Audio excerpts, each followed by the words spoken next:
अगर आप भी उनमें से हैं जो बहुत ज़्यादा सोचते हैं छोटी छोटी बातों को, तो ये कहानी आपके लिए है। एक बार एक व्यक्ति बहुत परेशान रहता था। छोटी छोटी बातों में इतना सोचता था कि उसका मन अशांत रहता था और परेशान ज़्यादा रहता था। अचानक से वो किसी साधु के पास गए और उन्होंने अपनी सारी बात शेयर कर दी। उन्होंने कहा कि मैं इतना सोचता हूँ लेकिन मेरा मन बहुत अशांत रहता है, दिमाग बहुत अशांत रहता है, मैं क्या करूँ।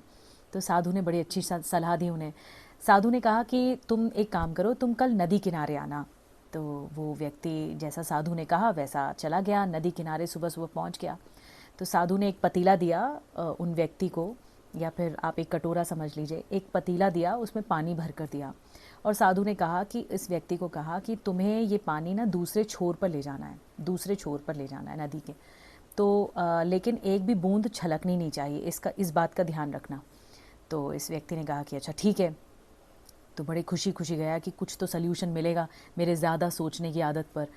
तो धीरे धीरे जाता रहा, लोग उसे देखते भी रहे, लोग उसको हाय हेलो भी करते रहे, या मतलब थोड़ा डिस्ट्रैक्ट करने की भी कोशिश करते रहे, लेकिन वो अपने पथ पर डिगा नहीं, आगे बढ़ता रहा। और ये देखता रहा कि पानी की एक बूंद भी छलकनी नहीं चाहिए उस पतीले से। अब पहुंचा दूसरे छोर पर, वहीं दूसरे छोर पर वही साधु खड़े हुए थे सेम। तो उन्होंने कहा कि तुमने देखा रास्ते में तुम्हें क्या कौन कौन मिला, बताओ मुझे।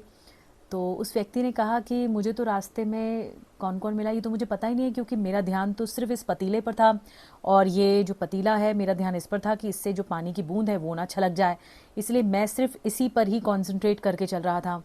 तब साधु ने कहा कि दैट्स इट, ज़िंदगी यही है और रहस्य यही है ज़िंदगी का।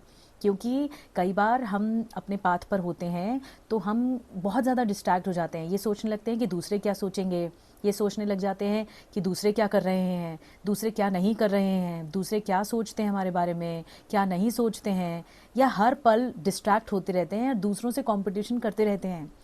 लेकिन जब हम ये सोचते हैं कि अगर हम अपने पथ पर हैं, अपने लक्ष्य को लेकर हम देख रहे हैं, या हम ये सोच रहे हैं कि हम अपने आप से कल कितने बेहतर थे, आज कितने बेहतर हैं, ये अगर कंपटीशन रखते हैं, अपने ऊपर कंसंट्रेट करते हैं, तो हम डिस्ट्रैक्ट नहीं होते हैं, और फिर हम वो एक एक सीमा ही पार कर देते हैं।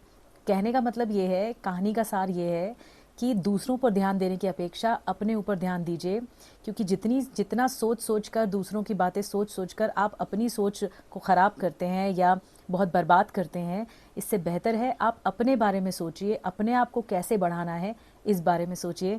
देखिए फिर जीवन का जो रहस्य है ना वो मिल जाएगा। बहुत अच्छी बात है कि ध्यान सिर्फ अपने ऊपर देना चाहिए, दूसरे क्या कर रहे हैं ये आपका ताल्लुक़ होना भी नहीं चाहिए।